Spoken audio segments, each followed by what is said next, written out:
السلام علیکم جی، میں ہوں ضیاء بلوچ۔ سامعین، تین حوالوں سے گفتگو کرنی ہے۔ ایک تو اس وقت جو میڈیا کا انتہائی گھنونا بدبودار قسم کا جو چہرہ ہے اس کی ایک جھلک میں نے آپ کو دکھانی ہے۔ دوسرا، باجوڑ میں ریحان زیب قتل ہوئے ہیں، پی ٹی آئی کے رہنما تھے، اس حوالے سے کس طریقے سے گھٹیا قسم کا پروپیگنڈا کیا جا رہا ہے، کیا مقاصد حاصل کیے جا رہے ہیں، اس پر بات ہوگی۔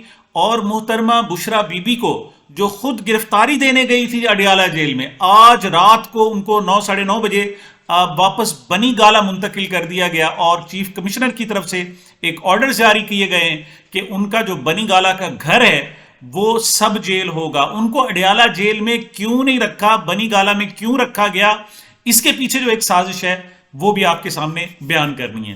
جی، سب سے پہلے ہم بات کرتے ہیں جناب ریحان زیب صاحب کی۔ ریحان زیب باجوڑ کا ہمارا زبردست قسم کا نوجوان تھا، اور پی ٹی آئی سے بڑی پرانی وابستگی، یوتھ لیڈرز میں سے جو باقی لیڈرز ہیں اسی کی طرح، اور عمران خان صاحب کے ساتھ کھڑا تھا، برے وقت میں بھی ساتھ کھڑا رہا، اور گزشتہ روز اسے بالآخر قتل کر دیا گیا۔ نامعلوم افراد نے قتل کیا، ابھی تک کوئی سامنے نہیں آ سکا کہ جناب کون ہے اس کا قاتل، لیکن اس کے بعد سوشل میڈیا پر ایک انتہائی گھناؤنی اور گھٹیا قسم کی مہم چلائی جا رہی ہے، بلکہ دو ٹرینڈ چلائے جا رہے ہیں۔ ایک تو یہ ہے کہ ریحان زیب کا مجرم عمران خان ہے، اور دوسرا ریحان زیب کا قتل، اس کے پیچھے جناب عمران خان اور پی ٹی آئی کو قاتل کرا دیا گیا ہے۔ اچھا، ایسا کیوں ہوا؟ وجہ یہ ہے کہ ریحان زیب کا جو اپنا ٹرائب ہے، ٹرائبل ایریا سے چونکہ اس کا تعلق تھا، پہلے یہاں سے لوگ ڈائریکٹ آتے تھے، 10 کی 10 سیٹیں تھی اور بندر بانٹ ہوتی تھی۔ یہ تو اب جناب پی ٹی آئی کی ایفرٹس کی وجہ سے حلقہ بندیاں تبدیل ہوئیں اور ان کو الیکشن لڑنے کے لیے کہا گیا۔ حلقہ نمبر NA 8 باجوڑ سے جناب یہ امیدوار تھا اور قتل ہو گیا۔ اب جناب کہا جا رہا ہے کہ چونکہ پی ٹی آئی نے تو اس کو ٹکٹ نہیں دیا تھا، لہٰذا کیسے کلیم کر سکتے ہیں کہ جناب یہ پی ٹی آئی کا امیدوار ہے یا رہنما ہے؟ پہلی بات تو یہ کہ لوگ بھول جاتے ہیں، اس مرتبہ پی ٹی آئی کے کینڈیڈیٹ صرف وہی نہیں ہیں جن کو ٹکٹیں دی گئی ہیں، بلکہ ٹکٹیں تو دی نہیں گئی، ٹکٹیں تو لینے نہیں دی گئی، اور یہ میڈیا جو ہے، سرکاری میڈیا پر جناب یہ پروپیگنڈا کیا گیا کہ اس کو تو ٹکٹ ہی نہیں ملا۔ جناب جب ٹکٹ نہیں ملا تو اس کا کینڈیڈیٹ کیسے ہوا؟ بھائی کسی کو ٹکٹ نہیں ملا، اور آپ نے تو پابندی لگا رکھی ہے کہ کوئی بھی پی ٹی آئی کا چاہے ٹکٹ ہولڈر ہے، نامزد کردہ ہے یا نہیں کردہ، آپ نے پی ٹی آئی کا نام نہیں لینا، بلکہ آپ نے اس کو آزاد امیدوار لکھنا ہے۔ اب اچانک آپ کو یاد آ گیا کہ گلداد خان جو ہے وہ وہاں سے امیدوار ہے جناب، اور ظفر جو ہے وہ جناب ظفر خان وہ جناب اس وقت امیدوار ہے، اور ریحان زیب نہیں تھا۔ یہاں میں ایک فلسفی آپ کو، خاص طور پر جو لوگ واقعی سمجھنا چاہتے ہیں اور جو صرف بلیم گیم نہیں جانا چاہتے اور ریالٹی جاننا چاہتے ہیں، صرف ان کے لیے میں آپ کو بتانا چاہ رہا ہوں۔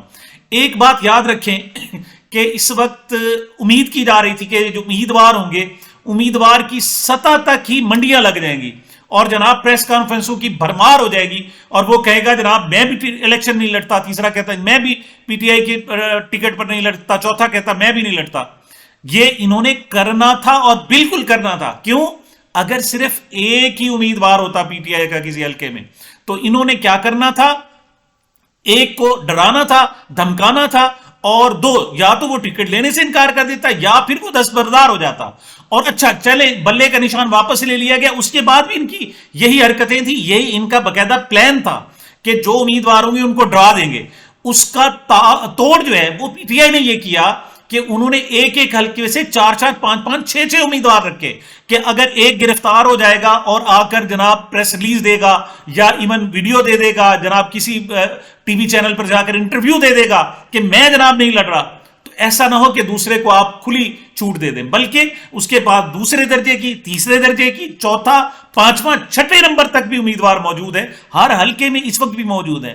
یہ اسٹریٹجی تھی پی ٹی آئی کی کہ ابھی تک منڈی نہیں لگ سکی، جو منڈی لگنی تھی کہ امیدواروں کو یا تو ڈرایا جانا تھا یا پھر لالچ دینا تھا۔ اس کی ایک سب سے بڑی وجہ یہ ہے کہ وہ ایک سے زیادہ امیدوار موجود ہے۔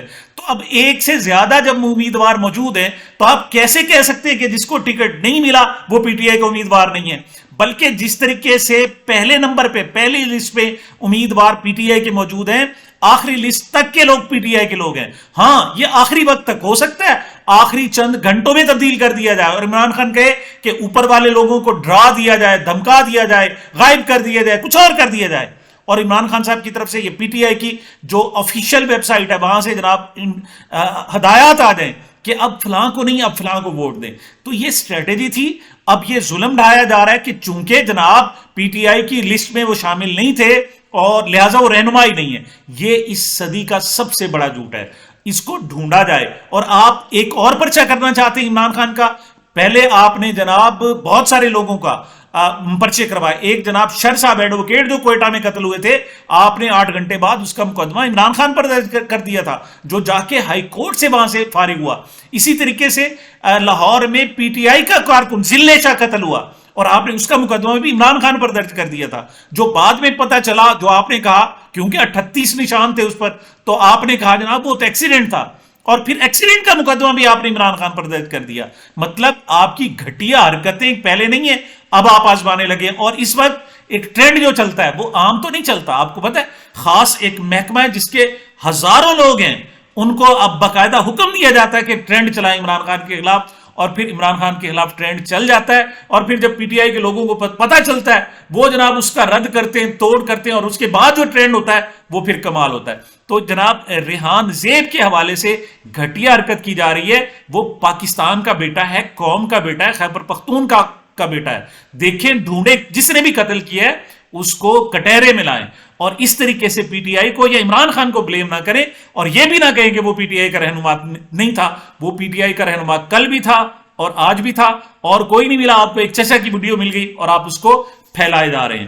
اگلی بات جناب کرتے ہیں محترمہ بشرا بی بی صاحبہ کی. محترمہ بشرا بی بی صاحبہ کو پہلے تو صبح پروپیگنڈا، جب سزا ہو گئی ان کو 14 سال سزا ہوئی، 787 ملین روپے 78 کروڑ 70 لاکھ روپے ان کو جرمانہ ہو گیا، اور 10 سال کے لیے وہ کسی بھی عوامی عہدے کے لیے نااہل ہو گئے اور سزا ہو گئی.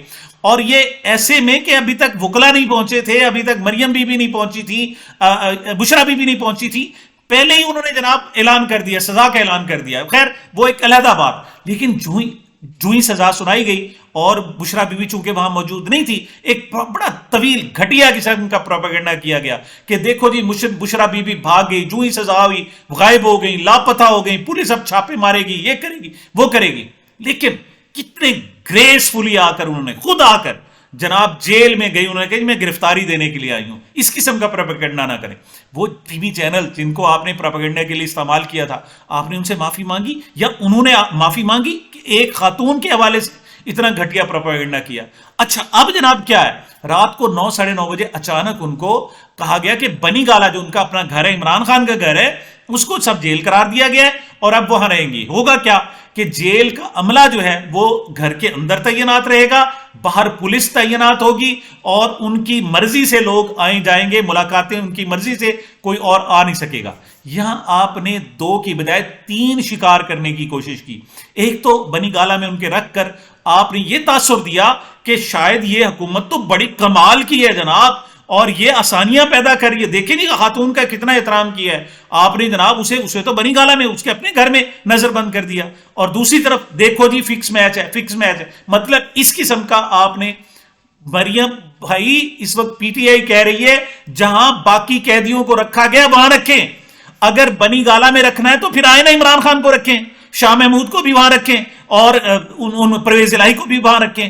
وہاں تو آپ جناب ظالم ہو جاتے ہیں، جلاد ہو جاتے ہیں. اور بشرا بی بی کے حوالے سے آپ ان کو جناب ان کے گھر ہاؤس اریسٹ کی بات کرتے ہیں. یہ سب سے بڑی چال ہے. اس کے پیچھے بہت، ایک تو بشرا بی بی کے عمران خان صاحب سے تعلقات خراب کرنا، نمبر 2 پی ٹی آئی کے خلاف ایک بڑا پروپیگنڈا کرنا، اور در حقیقت یہ فائنل فیصلہ نہیں ہے. فائنل فیصلہ میں جناب آپ کو بتاؤں، یہ فرمائشی پروگرام میں آپ کو بتا رہا ہوں، یہ جناب وہ ہندا، پاکستانی ہندا جو ہے کلیجہ چبانے والی عورت، جن کو میں نے نہیں کہا کسی اور نے کہا تھا، ان کی خواہش ہے کہ جب ان کا دعویٰ یہ ہے کہ جب میں اڈیالہ جیل میں تھی، کوٹ لکھپت جیل میں تھی، تو مجھے ایک مرتبہ میرے کمرے کی صفائی مجھے خود کرنی پڑی، مجھے خود جھاڑو دینا پڑا، اور جب تک میں بشرا بی بی کو جھاڑو نہیں دلواؤں گی اس وقت تک خاموش نہیں رہوں گی. اور یہ یوں سمجھے لندن ایگریمنٹ کا حصہ ہے جناب کہ ان سے کرنا ہے.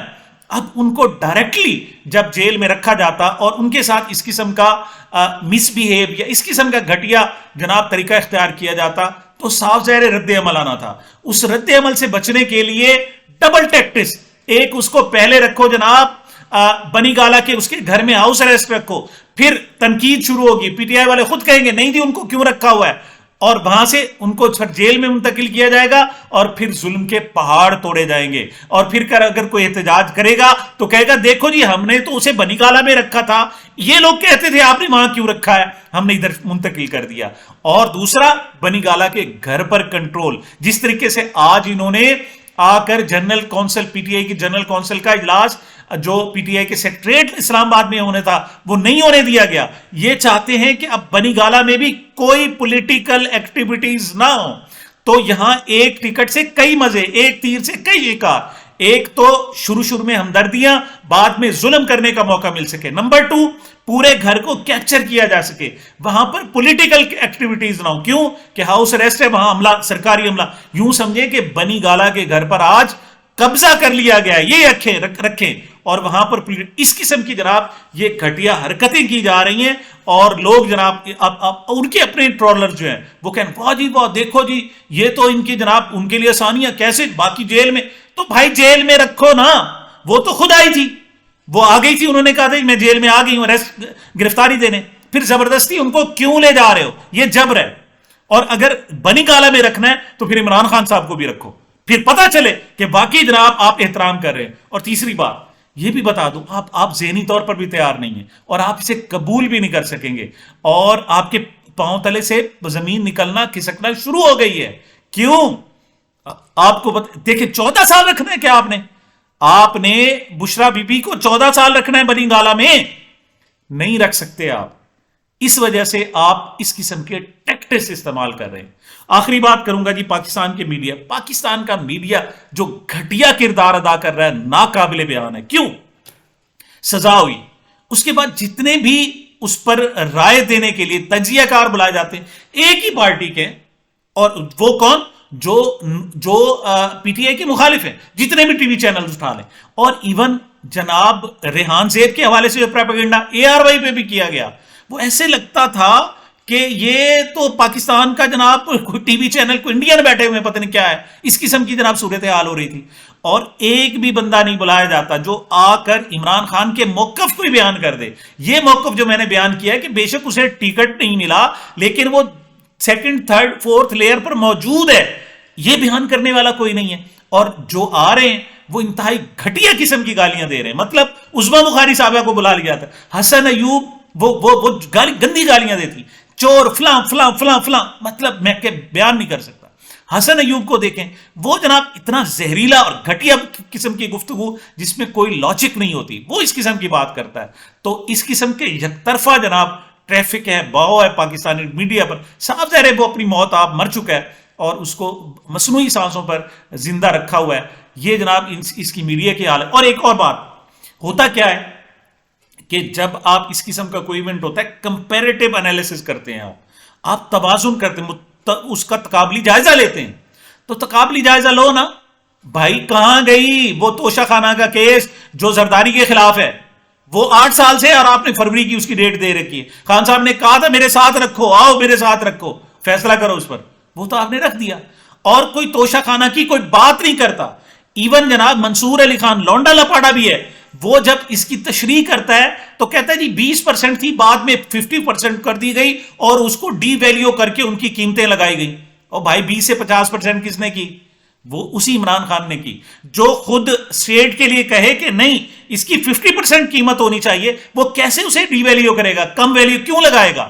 لیکن اس قسم کا گھٹیا جناب پروپیگنڈا کیا جا رہا ہے. اور آپ کو توفیق نہیں ہوتی جناب آپ کسی اور حوالے سے بات کر دیں. آپ گیلانی کی بات کرتے نا، جو طیب اردگان صاحب ترک وزیر اعظم، ان کی جو اہلیہ نے ایک ہار دیا تھا وہ تو اسٹیٹ کو دیا ہی نہیں تھا انہوں نے، تو وہ توشہ خانہ کے لیے جانا ہی نہیں تھا، وہ تو جناب دیا تھا سیلاب زدگان کی مدد کے لیے. تو وہ کسی طور پر بھی نہ وزیر اعظم اس وقت کا یوسف رضا گیلانی ان کی اہلیہ نہیں لے سکتی تھی. وہ عام توشخانہ کا عام گفٹ نہیں تھا، وہ پرٹیکولر تھا سیلاب زدگان کے لیے. اس کے لیے ضروری تھا اس کی بولی لگتی اور پھر اس سے مدد کی جاتی سیلاب زدگان کے لیے. لیکن 4 سال 3 سال تک تو وہ گم رہا. راجہ پرویز اشرف اس وقت وزیر اعظم تھے، وہ آئی، انہوں نے کہا جی وہ کہاں ہے، ان کی ملاقات ہوئی. وہ ترک وزیر اعظم کی اہلیہ پاکستان آئی، ایک پارٹی میں اچانک ملاقات ہو گئی ان کی. کن سے؟ محترمہ یوسف رضا گیلانی کی اہلیہ سے. اور انہوں نے دیکھا کہ وہی ہار جو انہوں نے سیلاب زدگان کی مدد کے لیے دیا ہوا تھا وہ گیلانی صاحب کی بیوی نے پہنا ہوا تھا. تو انہوں نے کہا یہ تو وہی ہار ہے. تو جناب اس پر میڈیا میں شور اٹھا اور کئی مہینوں بعد پھر جا کر وہ واپس دیا گیا. تو آپ یہ بات کیوں نہیں کرتے؟ یہ گھنونا چہرہ ہے، گھنونا گھٹیا کردار ہے ہمارے میڈیا کا. بہرحال لیکن سوشل میڈیا زندہ ہے. یہی وجہ ہے کہ آپ کے جناب چینل اتنے نہیں سنے جا رہے جتنا ہم جیسے یوٹیوبرز کو سنا جا رہا ہے. اور یاد رکھنا کہ جھوٹ ہمیشہ تم اپنا منہ چھپاتے پھرو گے، تمہیں کوئی سننے والا نہیں ہوگا. اور جو اس وقت سچ بول رہا ہے اور اس وقت سچ سامنے لا رہا ہے، میں سمجھ رہا ہوں جہاد کر رہا ہے. اور تم جو مرضی سختی کر لو، جتنا مرضی ڈرا لو، دھمکا لو، سچ غالب آ کر رہے گا. تو سامعین، یہ میری اب تک کی گزارشات تھی. مجھے میرے چینل کو اپنی محبتوں اور دعاؤں میں یاد رکھیے گا. ملتے ہیں چھوٹے سے وقفے کے بعد.